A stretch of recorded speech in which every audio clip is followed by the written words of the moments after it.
Every year, there's one or two players on the Vikings that just feels like they should not have made it this far, but somehow they persevered. This is going to be that story. Welcome to the Everyman series on the Locked On Vikings podcast.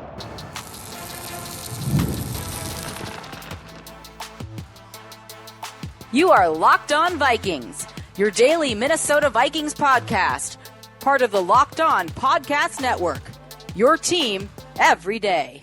Everybody at a certain point in their life does something they regret. Whether the stakes are low or high, you have something you look back on and maybe you're embarrassed or you hurt somebody and you feel bad about it. And it can have major consequences on your life. When that happens, it sticks with you forever. Whether you are healthy about it or not, it's just gonna flitter through your mind all the time. What would have been different? What could I have done different? Should I have done this? Was it even a big deal? Was I even in the wrong? Sometimes you don't even think so. But regardless, it sticks with you forever. And it's gonna follow you around like it's your shadow. What's up, everybody? Welcome to the Locked On Vikings podcast, where we're always trying to learn something new. Thank you so much to those of you who listen to the Locked On Vikings podcast every day. My hashtag everydayers, please sound off if you can. Thank you so much for coming around for the Everyman series. This is where we go over the backstories and journeys to the NFL for every player, new player on the Minnesota Vikings. Of course, we got everybody else already in previous years. So we'll have every man on the 90 done, hopefully by the time camp starts. That's the goal. Today, we're starting with Bubba Bolden. But Bubba Bolden didn't start with football at the age of 5. He started with football at the age of 6 because at the age of 5, Bubba Bolden started with BMX biking. There are these like youth events, I guess you can do. He really liked the contact of BMX, like bike racing, where you kind of had to like shoulder each other and stuff. And there's a youth event. I mean, look, everybody's got helmets and knee pads, right? Like it's safe, but it's basically, youth bike racing. And he would win every race until he eventually wasn't allowed to play anymore because this is a youth sport. And at a certain point, you're making it lame for everybody else. And the other parents are starting to get mad. So that apparently didn't work out for him, but football is never going to make a decision like that.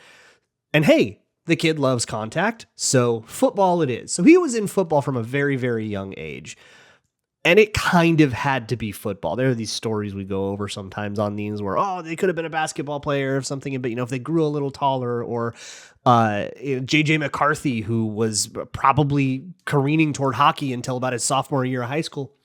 This is not one of those times. Bubba Bolden, it was always going to be football. By hook or by crook, he was going to bounce around somewhere and end up in football. He's a Las Vegas born and raised kid, rambunctious, but loved the Trojans. So his Pee Wee football games were on Saturdays. So the tradition would be we wake up, we watch the Trojans game, and he would root like crazy for his Trojans. Go USC.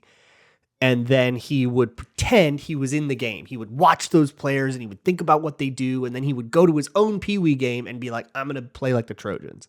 And of course he was awesome. He would rip everything up because he's even at that young age, he has just this advantage, right? He just has this energy that will eventually sort of morph itself into athletic talent when he comes of age. But as a little kid, you're just this crazy kid and nobody can do anything to stop you, and you're going to win every Pee Wee football fan. In high school, he'll go to a school called Bishop Gorman. Now, if you aren't aware of the West Coast high school football scene, Bishop Gorman is like maybe the football school in Las Vegas. I don't want to step on anyone's toes. I don't want to make a mess here or start any problems with anybody, but I feel like it's reasonably safe territory to say that if Bishop Gorman isn't the best football high school in the state of Nevada, it's one of them. So much so that you will see Bishop Gorman very often seek competition elsewhere and play like Mater D or some of the other big ones, De La Salle or whatever, some of the other big ones in California. This is one of those schools that's like so famous that you might see them playing IMG Academy on ESPN sometimes. And during Bubba Bolden's time there, they are in the midst of a 55-game win streak. It was a streak that started before he got there and ended after he graduated. He did not lose a high school football game, which immediately crazy thing to think about, right? I mean, we marveled, to bring up the JJ McCarthy story again. We marveled, but I guess it makes sense that those two keep coming up, because they're very similar in vibes, where it's like this guy was destined for this from the get go, where it just seems to be this like preordained NFL player thing. One of them ends up at Bishop Gorman. JJ McCarthy ends up at IMG his senior year, right? Like, so there's these parallels, I guess, make sense. But even JJ McCarthy lost a couple of games in high school, right? Bishop Gorman did not lose a single game. And I think my favorite anecdote from that whole time was in a 2016 game versus St. Thomas Aquinas, another major school that has, I think there is a Viking from there, actually. Oh, yeah, Dallas Turner. Of course. I remember that one from last year. But it's not just Dallas Turner. Michael Irvin went to this school. You got names like Josh Palmer, Asante Samuel's kid went there, Geno Atkins, Jordan Battle. The Bosas went to this school. This is a major school, and it's in Fort Lauderdale, right? So we are talking the highest level. These guys are like the first place that every D1 team is going to look. And Bishop Gorman's on this win streak that's going to ultimately go 55 games, and we're in the middle of it. Spoilers, I guess. So it's a tight game, very good school, and there's a crucial field goal coming up. And Bubba Bolden is in the huddle for that field goal on defense, and he's like, "Hey guys, I'm gonna block this one."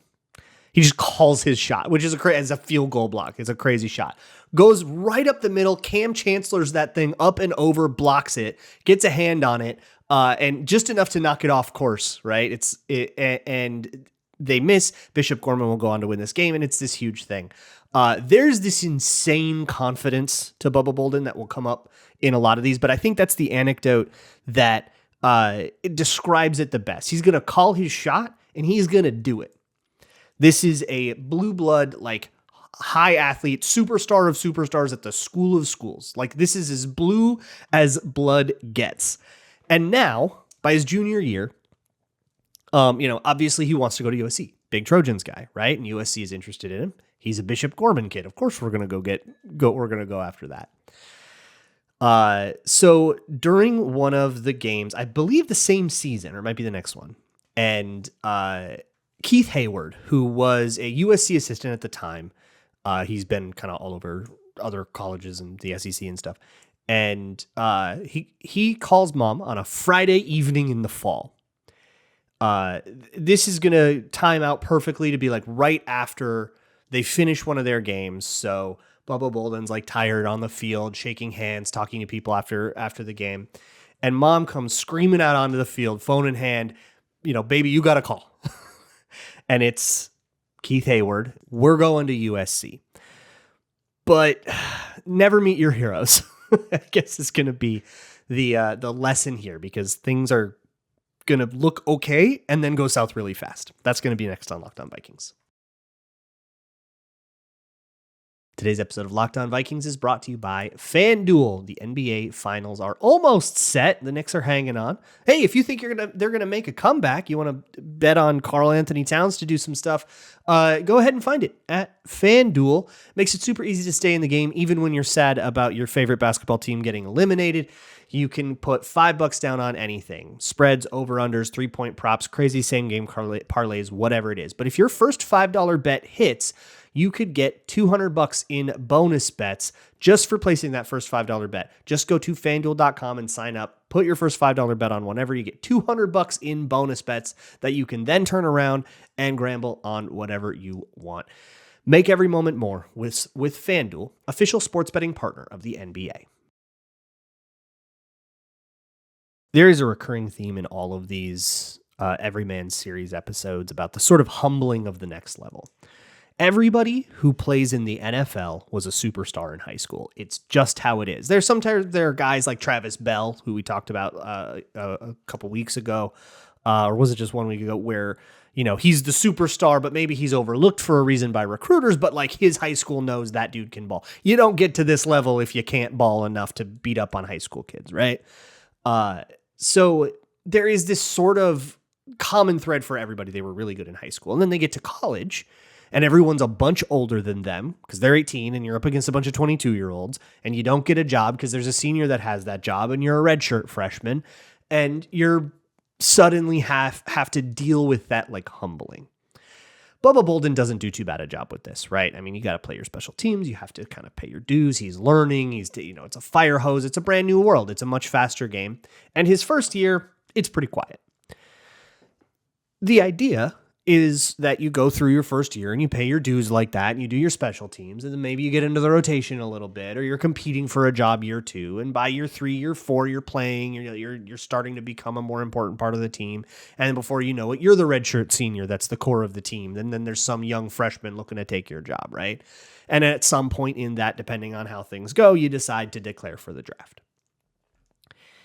So Bubba Bolden's headed into his second year. It's 2018. He's headed into his second season as a Trojan and hoping that you're going to be able to maybe compete for a start, right? Maybe we're going to start looking at things like this.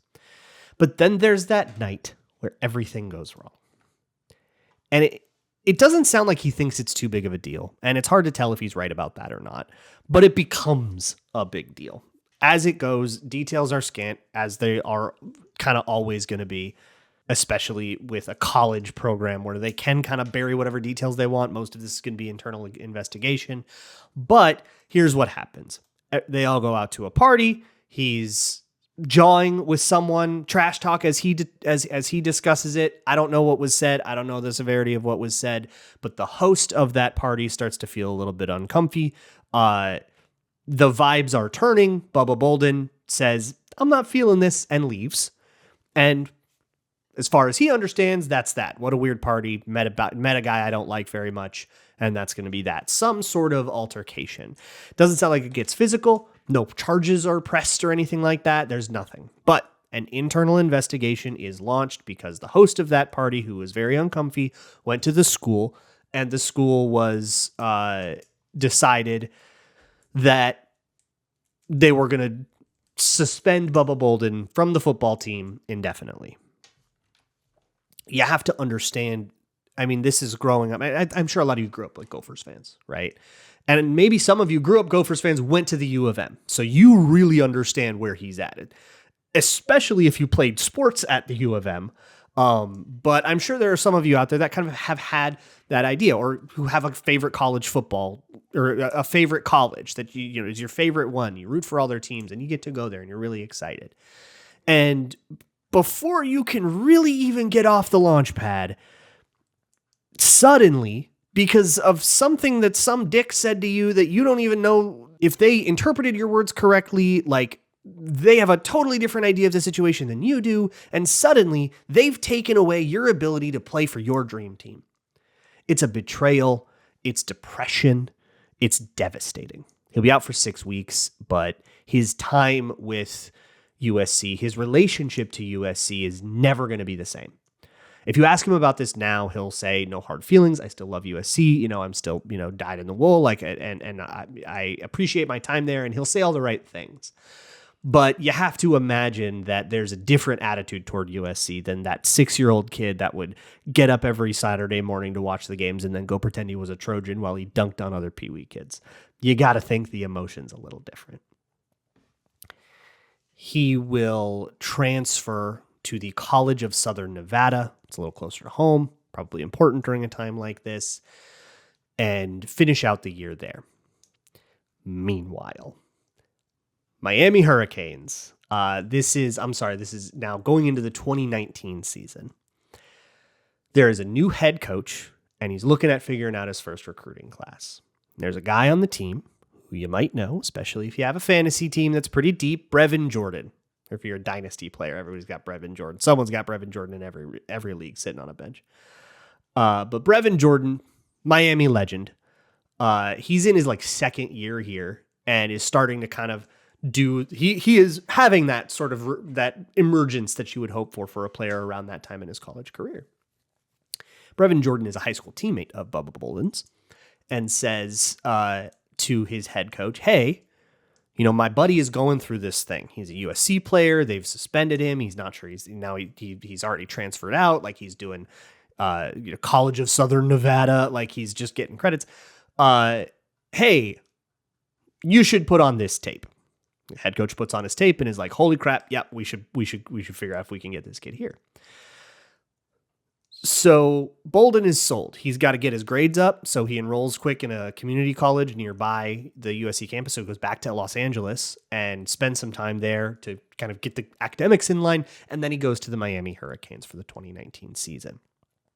It happens like kind of in the middle of 2019 season, so 2020 is really when we get a chance. So Bubba Bolden is in his third year of college at this point. Or I'm sorry, fourth year of college at this point. And we still haven't really understood what Bubba Bolden is, but he's this Bishop Gorman, blue-blooded guy who's transferring between these big, giant, coastal teams. And in 2020, he will be all ACC. Like, it explodes. 2020 is finally, all right, hey, all the things are out of your way. Can you play football? And the answer is absolutely yes. So he's all ACC. He could have declared for the draft after 2020. But he decides, he looks at Miami and he says, you guys kind of helped me out. Things were really rough there for a minute, and Miami was sort of the lifeline.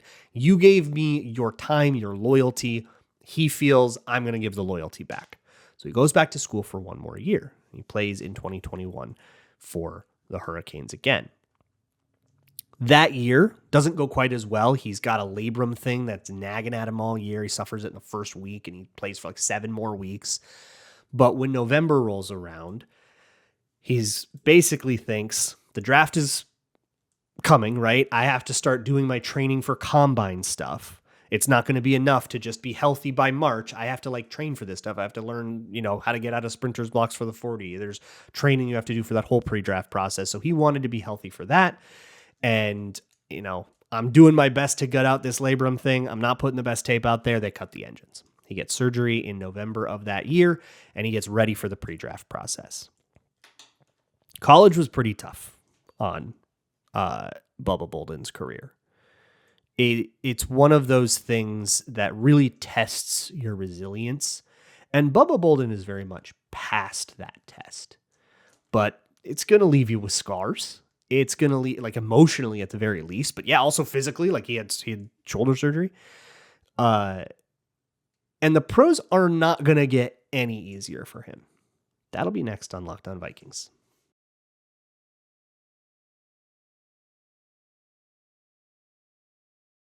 We're a long way from that boisterous high school junior who went into the huddle before a field goal and said, I'm going to block this one, and then did it, right?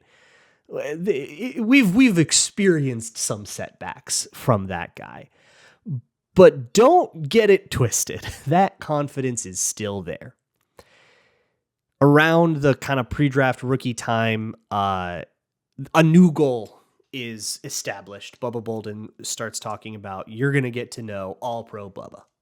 All pro Bubba. That's becomes the mantra that he thinks about. He wants to be all pro. He wants to take the NFL by storm. Yeah, college, I had some things get in the way, but when I actually got to just put my head down, focus, and play without any of the crap going on, I did great.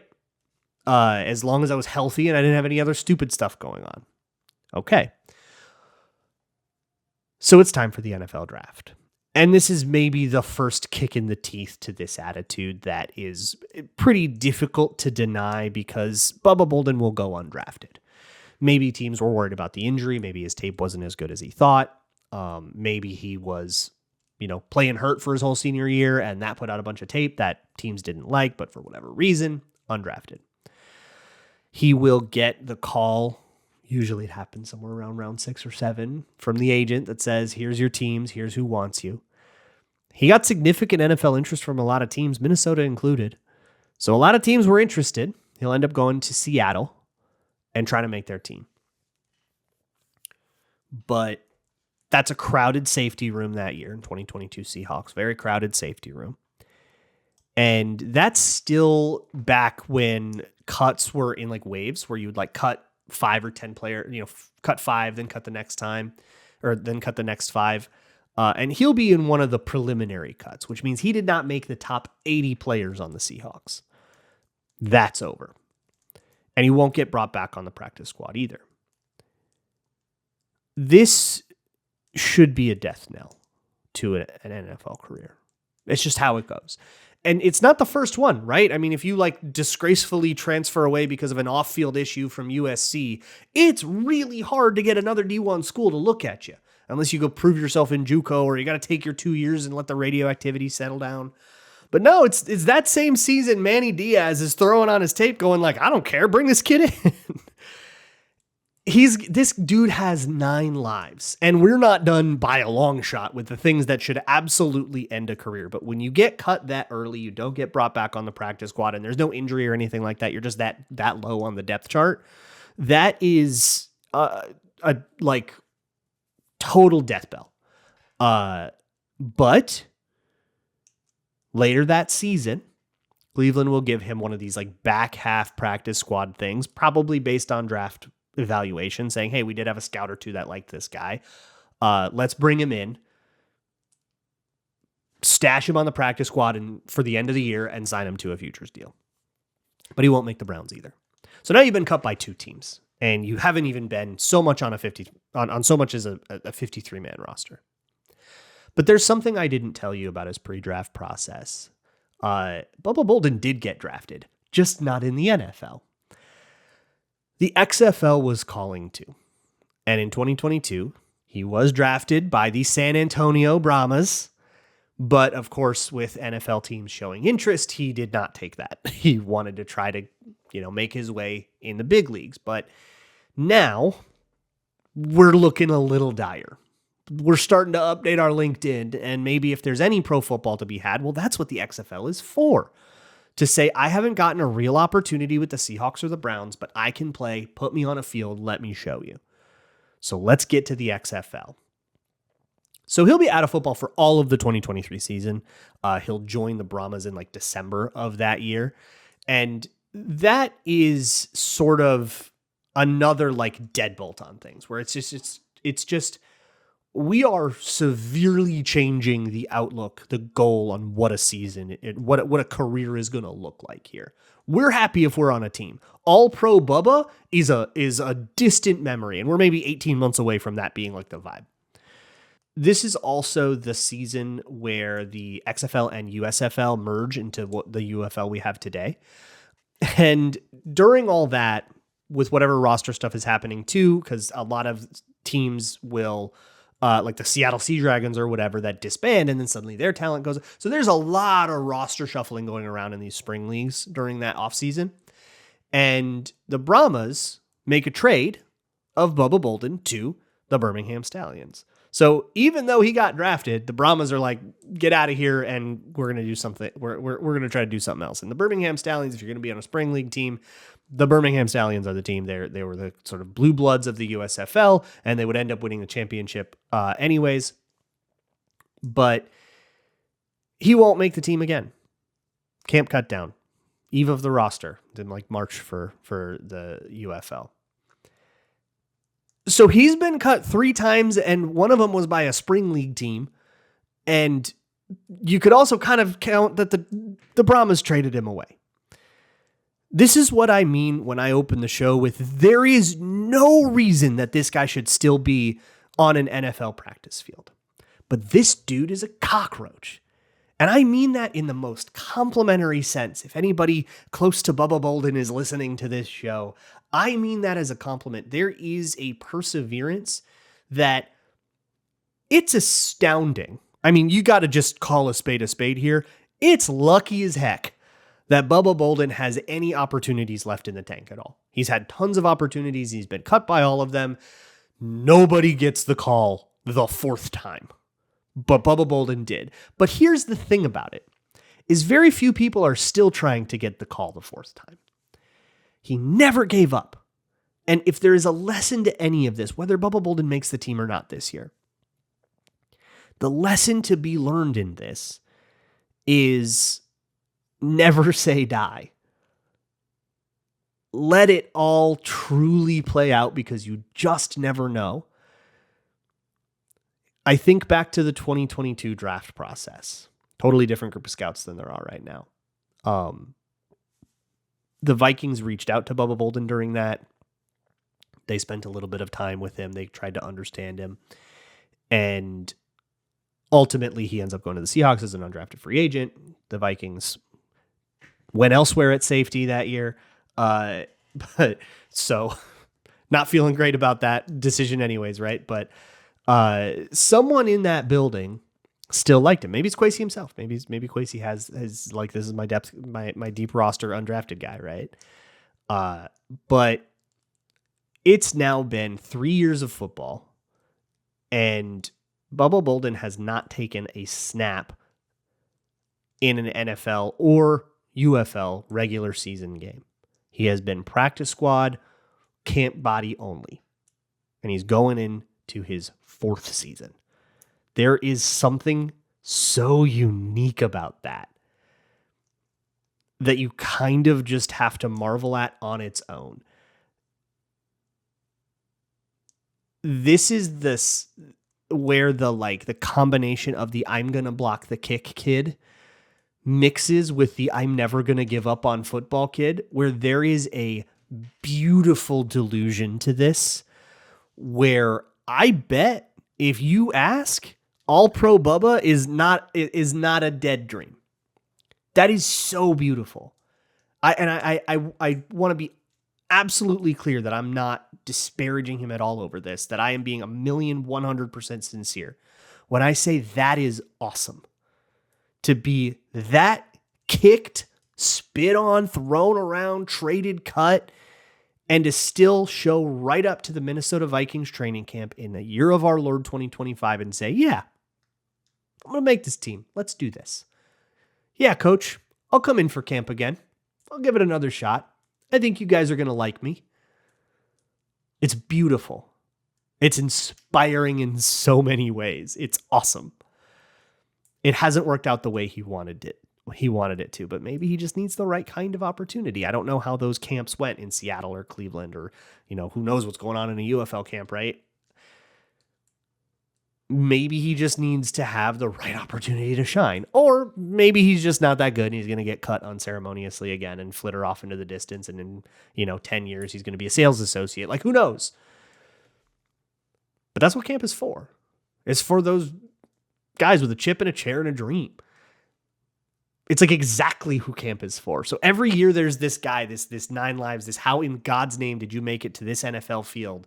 And every year, even though that guy very rarely actually makes it, I love watching and seeing the piss and vinegar that they bring. I'll talk to y'all next week. And as always, Skull.